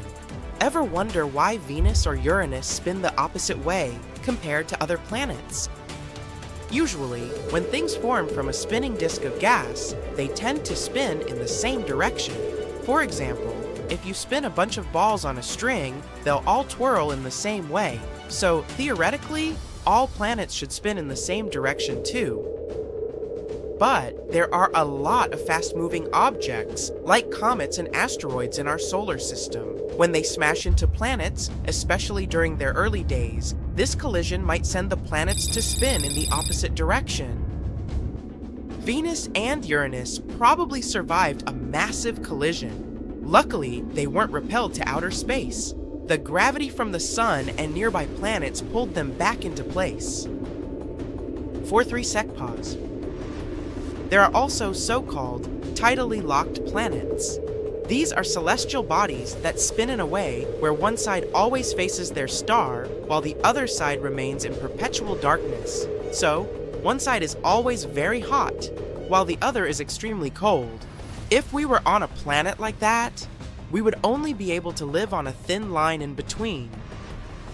These planets form when they're very close to their star.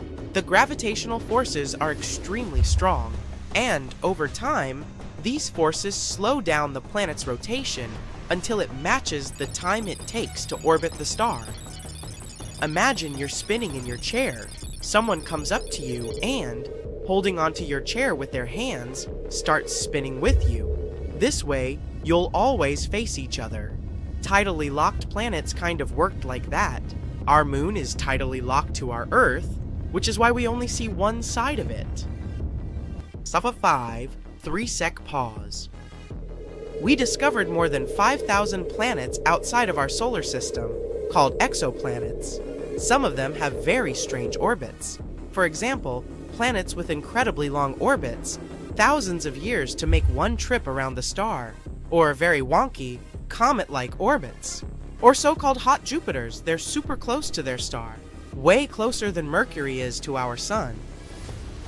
But these planets couldn't have formed where they are now. As their solar system evolved, they changed their positions for some reason. This rearranging is called planetary migration. 6 3-sec pause. There are 3 main ways this migration happens. First, because of the gas and dust spinning around the planet. When a planet is bumping into this stuff, it can create spiral patterns in the gas. These patterns can either push the planet closer to the center or farther away, depending on how they mix together. It's called a gas-driven migration. This is what Jupiter experienced when it moved closer to the sun billions of years ago. This also explains the existence of hot Jupiters. Second, big planets can shove the smaller ones, changing their paths. Third, the star's gravity can tug on the planet, making its orbit more circular. S7 3-sec pause. Ever heard of rogue planets? Imagine a lonely planet floating in the vastness of space without a star to call home. They're like the wandering nomads of our galaxy, doomed to drift around forever. And there are so many of them. There might be more free-floating planets than ones that are tied to stars. We're talking trillions of rogue planets hanging out in our Milky Way galaxy alone. They're often as massive as our biggest planet, Jupiter, but most of them might be Earth-sized. Some might even have thick atmospheres that keep them warm. Even though they're far from any star, some of them might have wild auroras, while others could host moons with liquid water. I eat set time from what Metro Seminole comes to sight. I himat bersate sites. For Schmai, there's even a chance that they might contain extraterrestrial life.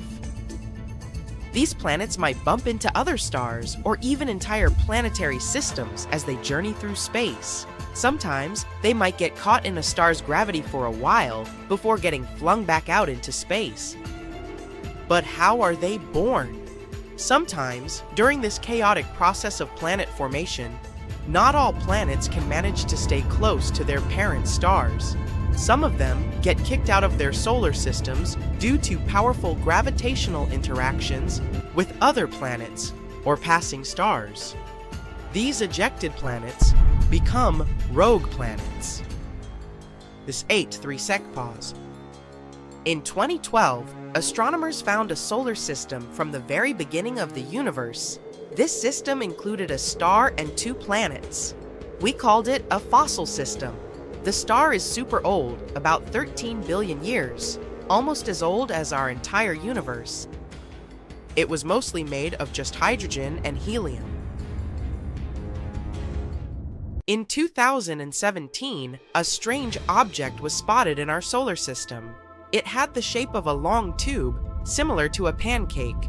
No known asteroid or comet we've seen looks like that. Its exterior was also peculiar. It was at least 10 times more reflective than the average stuff that flies through space, with some saying it had a surface similar to polished metal. When it went past the sun and left our reach, it accelerated faster than what our gravity could account for. At first glance, it was like this thing had a rocket strapped to its back. This unusual visitor even got a special name, Oumuamua, Oumuamua. It comes from Hawaiian and translates to scout or visitor from a faraway land. And because of its characteristics, scientists soon began to wonder if this was at last a visit from otherworldly creatures. 1-3-sec pause. Before they went full-on with the science fiction suppositions, astronomers gathered the information they were sure about, starting with the fact that Oumuamua must have come from another solar system. There must have been some unfortunate event in its home system that led to its ejection. What they didn't know was if this was a comet or an asteroid. They're both celestial objects orbiting a sun, but they have distinct compositions and behaviors. Comets are composed primarily of ice, dust, and rocky material, often referred to as dirty snowballs. When a comet approaches the sun, the heat causes the ice to vaporize, releasing gas and dust particles into space. This creates a bright glowing tail that can extend for millions of miles. Comets generally have elliptical orbits, often taking them from the distant reaches of the solar system closer to the sun. 3-sec pause. Asteroids, however, are mostly made of rock and metal. In our neighborhood, they are remnants from the early formation of the solar system and are typically found in the asteroid belt between Mars and Jupiter. Unlike comets, asteroids do not develop tails when they approach the sun, as they don't have ice. Their orbits generally follow more circular paths compared to comets. By all accounts, Oumuamua should be a comet because it seems to come from a different location in the universe, yet it doesn't exhibit the typical signs of cometary activity. Wait a minute. Am I doing a commentary on cometary? Nah, never mind. Oumuamua lacks a tail and does not spew out gas as it passes by. Not like me. Even though it behaves like a comet, it looks more like an asteroid. I'll read 3-sec pause.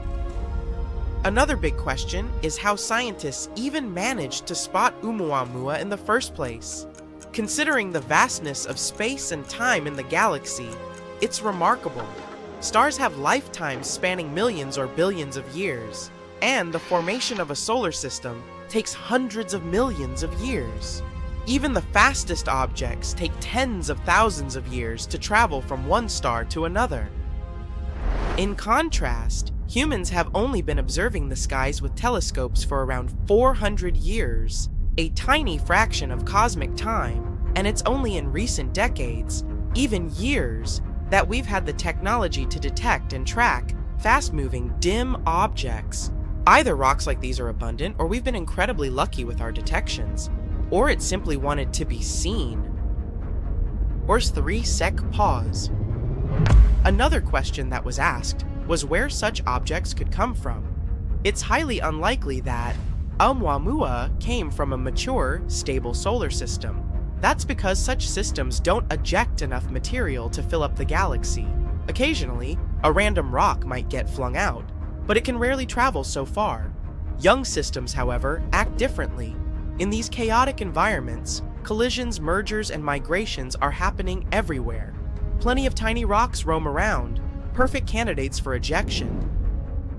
The solar system that kicked Oumuamua out must have had a planet similar to Jupiter. Its massive size and gravity could influence other objects in the system, causing potential ejections. But not all solar systems develop Jupiter-sized planets. Often, massive planets end up close to their stars, becoming hotter versions of Jupiter.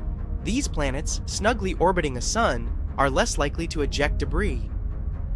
Neptune-like planets might play a role too.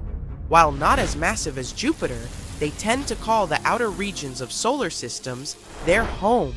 Our solar system has the Kuiper belt, a reservoir of comets, in its outer reaches. During a solar system's early stages, interactions between Neptune-like planets and debris are common.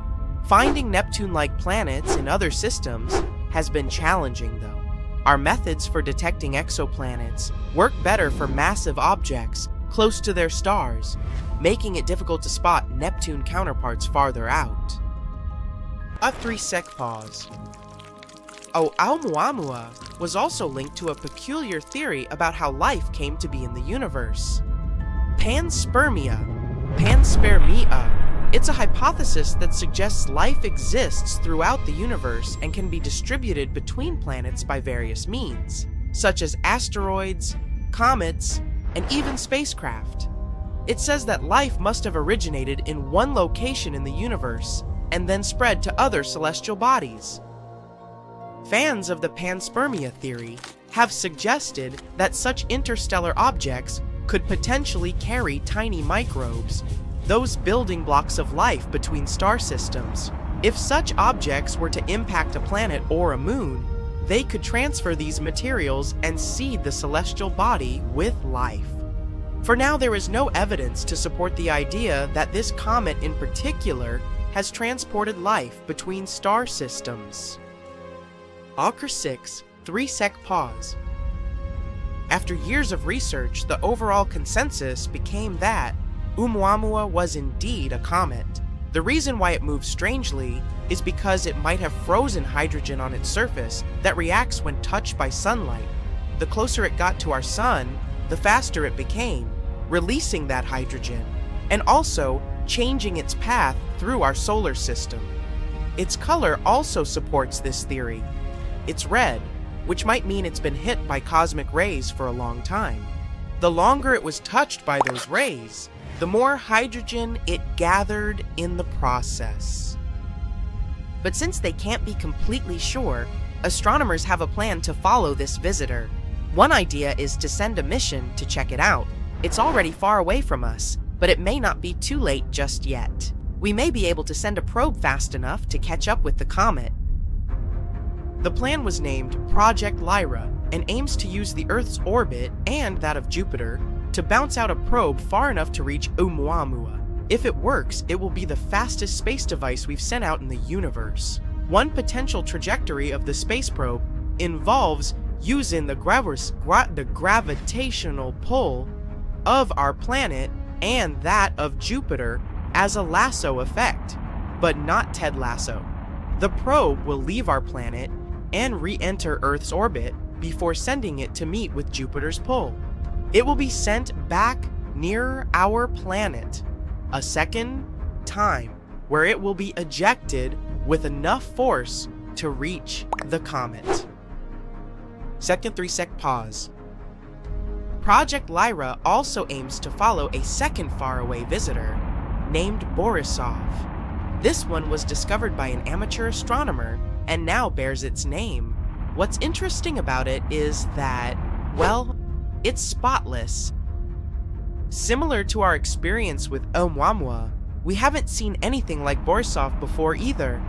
Studies of the light coming from its cloud of dust and gas show it's very clean compared to other space objects. Around 300 to 200 million years ago, all the continents were stuck together as one big landmass. Over time, they moved apart and formed the continents we have today. That giant landmass was called Pangaea, and the Earth looked very different back then. Which begs the question, what would our life be like if that split never occurred? Well, let's find out. In simple words, tectonic plates are big chunks of the Earth's outer shell. Our planet is like a puzzle of landmass, and these plates are the pieces. Since the Earth is so incredibly hot inside, its heat influences the rocky ground above the core. Slightly melted rocks start floating in the ocean of scorched magma. This movement creates the tectonic plates, and they're always moving, just really slowly, which is why we don't notice it. Their movement has been a fundamental force shaping the Earth's surface, climate, and the evolution of life over millions of years. For example, when two plates bump into each other, one might go under the other, or they might slide past each other. Sometimes they pull apart. All these movements create things like earthquakes and volcanoes. And when plates push against each other, it can make the land go up, creating mountains. So, the big mountain ranges on Earth, like the Himalayas, formed because tectonic plates were pushing into each other. Now, here's the thing with Pangaea. In a supercontinent, all tectonic plates are united, and they don't really move. Well, at least not a lot like they do now. So, if Pangaea remained intact for billions of years, everything in our world would look completely different.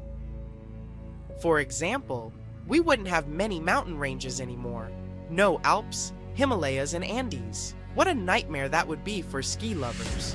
But there's an upside to that too. No continental drift means much less disasters in our world. All our earthquakes, tsunamis, and volcanic eruptions would be much rarer and calmer, or might not occur at all. However, hurricanes would keep existing, and they could be crazy strong. With Pangaea being one huge lump of land, the rest of the world will be water stretching from the west to east. That's just a free water slide for a hurricane. Please, feel free to build up in intensity without anything to bump into. So, once it finally reaches us, prepare for Category 5 or even stronger hurricanes or tornadoes. They'd be regular visitors too. And if you decided to live in eastern Pangaea, yep, you're doomed. The way the continents are arranged also affects how the oceans move and the weather behaves. If Pangaea, the climate would be very different across the globe. The middle of our supercontinent would be super weird. Right in the center, we'd have a huge dry desert, but there would also be dense cool rainforests along the borders of this desert. Why? Because Pangaea is so massive, and rain from the ocean wouldn't reach far enough inland, so it will be stacking up around the edge. This would make some parts of the land not so great for anything. Rain and water would wear down the land, flattening hills and carrying away soil over a long time. Eventually, Pangaea might even shrink and disappear underwater. Closer to the edges of Pangaea, the weather might be more mild or tropical. Up north, it would be warmer than it is now. And finally, we'd have some understanding of seasons. But we'd have no idea that it becomes harder for you to breathe as you go higher. So, how would all this affect living things? Well, bad. Pangaea would be awful for the variety of life on Earth. History shows that having separate pieces of land is very important for life. It was a big reason why new kinds of species appeared. For example, Madagascar, an island that broke off from Pangaea, was isolated for millions of years, which is why it has many plants and animals not found anywhere else. Fewer isolated lands, like Madagascar and Australia, mean less cool and unique plants and animals. The climate problem doesn't either. Almost all Pangaea would be hot and dry inside, but it wouldn't be all too boring. There would still be some environments for animals to live in, Reptiles like dinosaurs might do well in this kind of climate. That's one reason why dinosaurs thrived when the whole world was one big landmass before mammals came around. Also, this might push for the development of creatures that can live in water. They'd be more diverse and bigger in size. So, basically, Pangaea is a master of creating Earth as dangerous for humans as possible. With all this in mind, let's finally see how humanity's doing. Assuming that we survived and evolved. First of all, where would your country be located? In theory, you could take a road trip from Brazil to Canada because they'd be part of the same huge landmass. North America would be right here, and Europe would be just east of it. Most of Asia would be up north, and Antarctica would stay down south. Australia would still be in the middle of nowhere. A literal Antarctica would be closer to everyone than Australia. That's assuming that countries stayed the same. And hey, cool news. All our modern countries might not exist at all. Okay, that didn't sound as good as intended. More precisely, the countries could have completely different boundaries, and the world could be much more see. First, we'd form some tribes, but since we would share the land, we'd have to compromise. We can't all have only the coast or only inland regions. Each tribe would probably get a fair piece of the land so that everyone could meet in the middle to settle problems or make trade agreements. As tribes got bigger, people would move to new lands, separated by deserts and forests, forming their own nations. The hunter-gatherer era might take more time, since we have fewer animals and plants. If we started hunting, we'd probably wipe out all the big animals pretty quickly, except for the ones we could potentially domesticate. Imagine having dinosaurs as pets, but the whole supercontinent would quickly enter the agricultural era, because whatever technologies we discover, we'd share them with each other right away. The main difference would be that during our age of exploration, there would be mostly small, isolated islands to discover. Travel and trade would be easier to do. Cultures would be less distant from each other compared to our world. For example, right now, Native American culture is very different from Pacific Island culture because they've been separated by water for a long time. But on Pangaea, cultures might form a continuous line from the southern tip to the northern tip, which means all cultures would be very closely related. And that wouldn't be the only similarity. Our appearances would be very much alike as well. Since Earth is still tilted on its axis, the very north and south will stay colder. So, even though some people would still have white skin and blonde hair, in general, everyone would have less melanin. Around the central part, where the sun is always shining, most people will still have dark or tanned skin. This could create a more similar world where people could see themselves as global citizens and Earthlings. The sad part is, we probably wouldn't be as motivated for technological progress as we are now. All the land is already known. There's no need to explore. The weather is mostly good and warm, the crops are growing well, the neighbors are, hopefully, peaceful. Which is why humans would be fine with things as they are. We'd probably stick to basic tools and science. Of course, we're naturally curious creatures, so we'd still have some progress. It just would be very slow compared to our world. What sounds boring for some might sound awesome for us. Our life would be less exciting, but we'd be more united and peaceful. Maybe, in a world like that, we'd learn to treat each other with more kindness and love. But we can only imagine. During the recent years, scientists made 2 breakthrough discoveries about our universe. Thanks to new technologies, we've looked into the distant past, and we've learned something that can change our understanding of the universe forever. What are these discoveries, and what do they mean to us? Let's find out. Recently, we unveiled the first color image from the James Webb Space Telescope. It's a mind-bending photo capturing thousands of ancient galaxies. This oldest documented light in the history of the universe dates back over 13 billion years. That's just 600 million years after the Big Bang! It's like getting a sneak peek into the universe's baby album. But that was just the beginning. Astronomers were expecting to see some tiny young galaxies, but what they found was a real surprise. Impossibly early, impossibly massive, and all that from just a tiny red dot. The lead author of the study, Ivo Labbé, was working at the computer as usual, and suddenly he got two numbers. Age, 13.1 billion years. Weight, 100 billion stars. When he realized what that meant, he nearly spit out his coffee. But that red dot was just the beginning. The next day, they found 5 more galaxies just like this.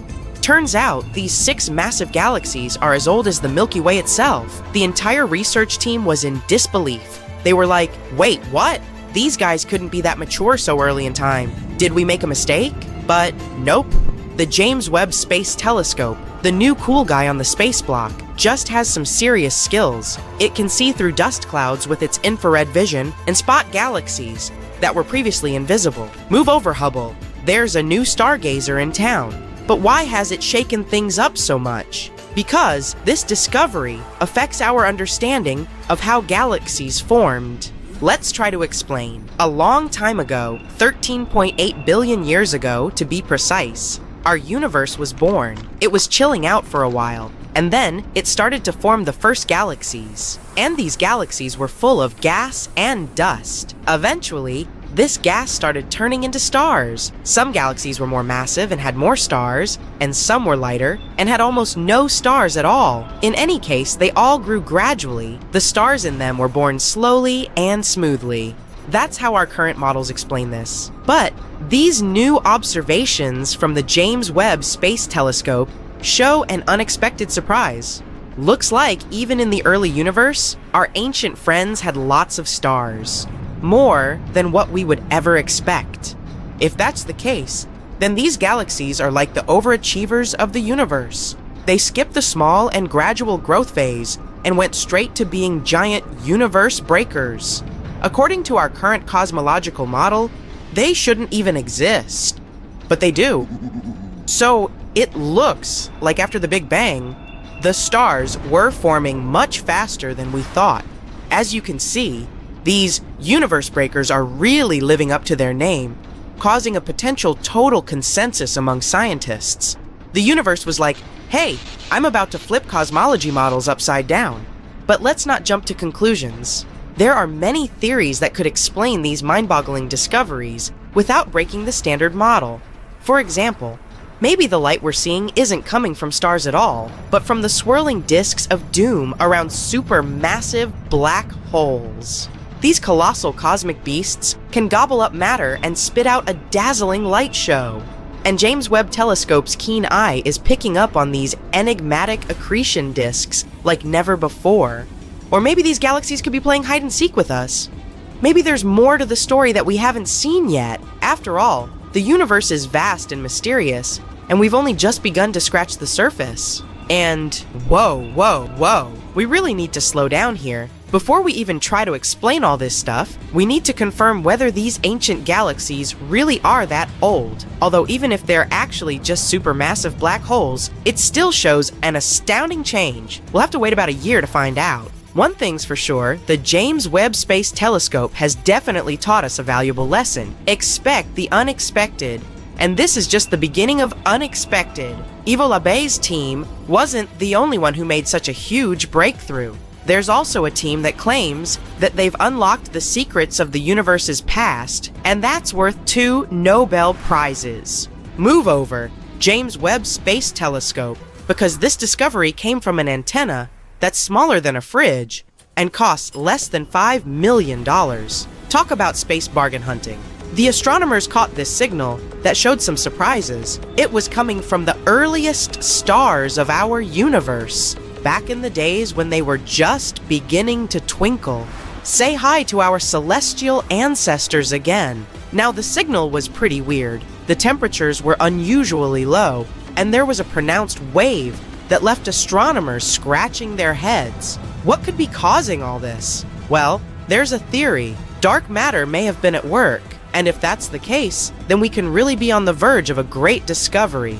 Imagine you're looking at the night sky filled with stars, but there's something else there that you can't see. It's like an invisible cloak that covers the entire universe. Scientists call this mysterious stuff dark matter. Dark matter is like the ghost of our world, Xiaolu. It doesn't emit, absorb, or reflect any light. We can't see it with telescopes or our eyes. That's why we call it dark matter. But if we can't detect it in any way, how do we know it exists? Because of its gravitational pull. One day, we noticed that our understanding of how galaxies were created was incorrect. According to our calculations, they should have been some chaotic gas, but something held them together, turning them into spirals, like some kind of invisible glue. Then we thought, maybe this invisible glue really exists.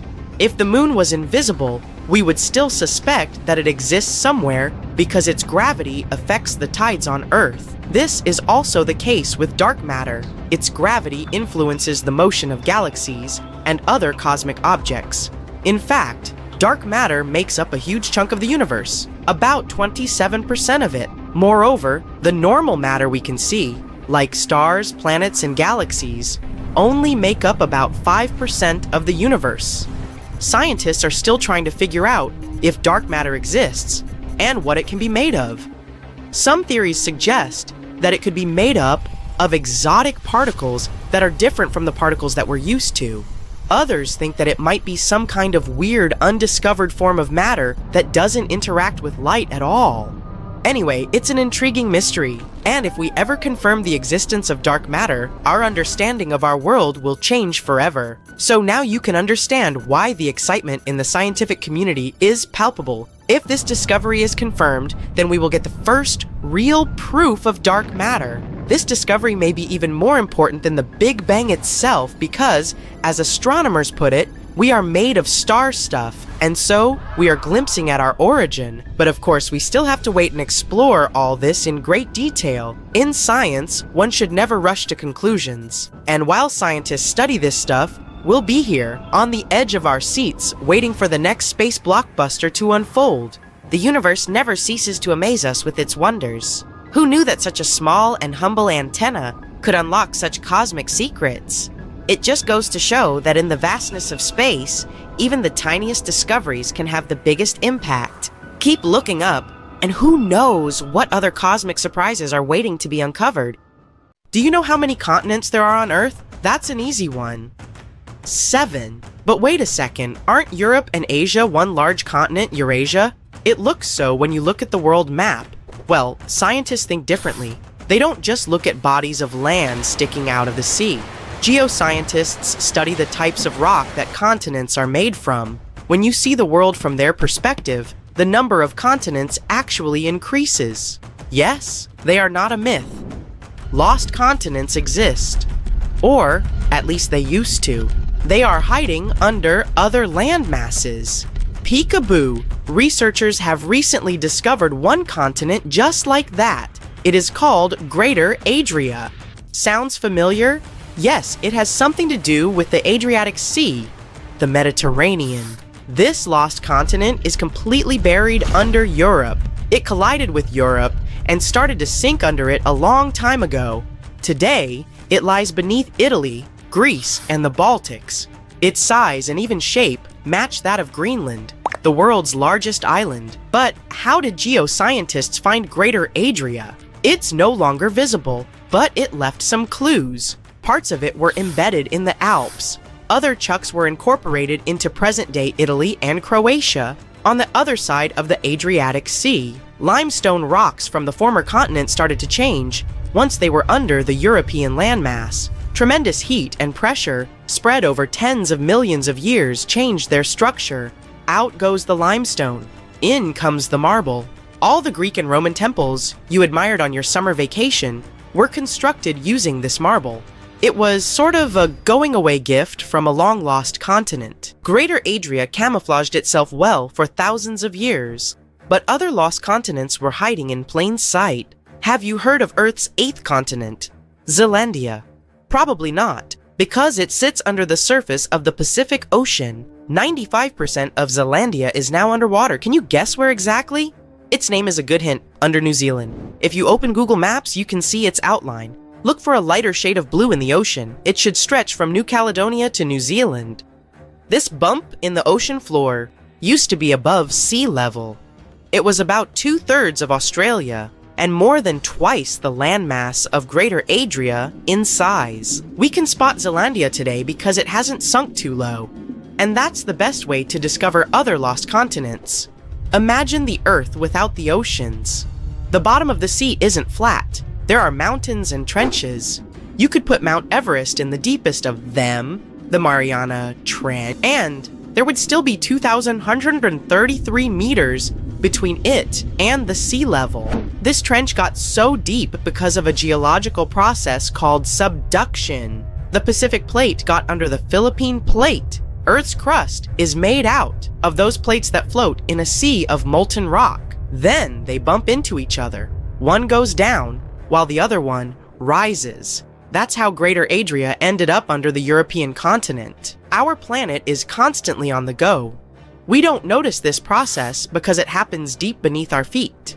120 million years ago, Australia and Antarctica were a single piece of land.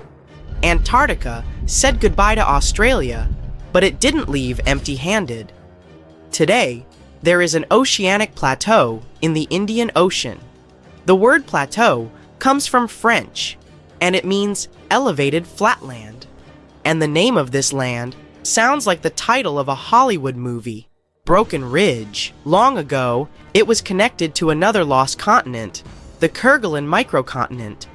Scientists believe that it made a land bridge between India and Antarctica. What was this land like? The answer possibly lies in a tiny archipelago in the southern Indian Ocean, Kerguelen Islands.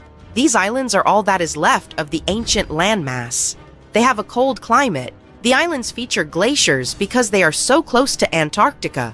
But in the past, the climate must have been temperate with plenty of rainfall. The animals and plants would have been similar to those that we find in tropical regions today. The lost continent's landscape probably resembled that of New Zealand. While we are in the area, can you guess which continent the island state of Madagascar once belonged to? If you guessed Africa, sorry, you were wrong. Hey, don't feel bad. Look up and to the right on the map. The correct answer is India. Some 120 million years ago, I wasn't around then, India separated from the African continent and went northeast. Madagascar wasn't quick enough and ended up as an island off the southeast coast of Africa. Scientists found traces of the ancient landmass under the island of Mauritius.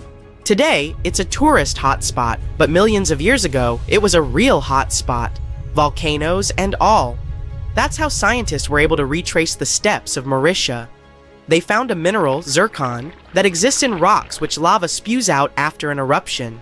The long-lost land once covered the area from Mauritius to the west coast of India. Imagine if that land existed today.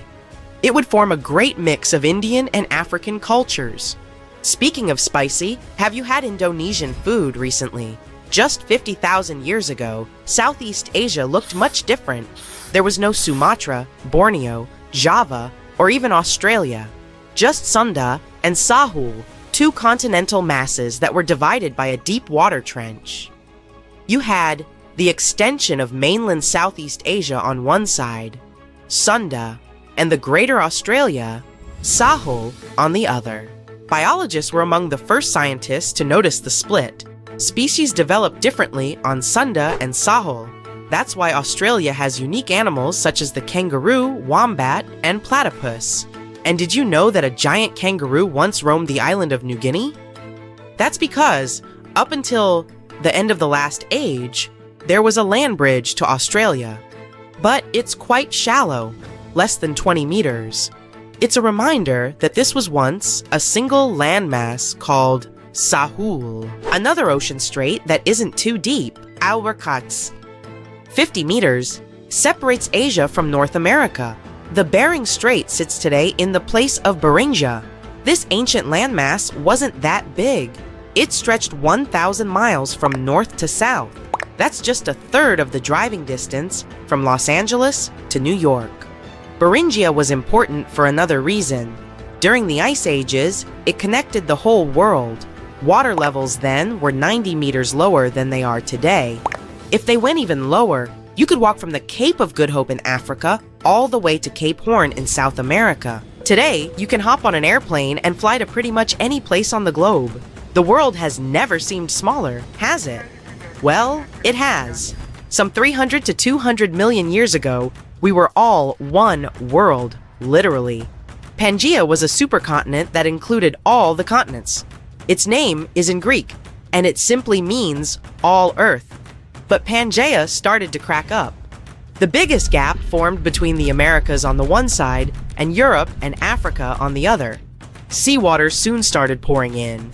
And that's how we got the Atlantic Ocean. This process is by no means over. While you are watching this video, North America is drifting further and further away from Europe at the rate of 2.5 centimeters per year. Doesn't seem much when compared to the average human lifespan, 70 years. But in the end, all the continents will reconnect with each other, forming a supercontinent. And it wouldn't be the first time in Earth's history that this happens.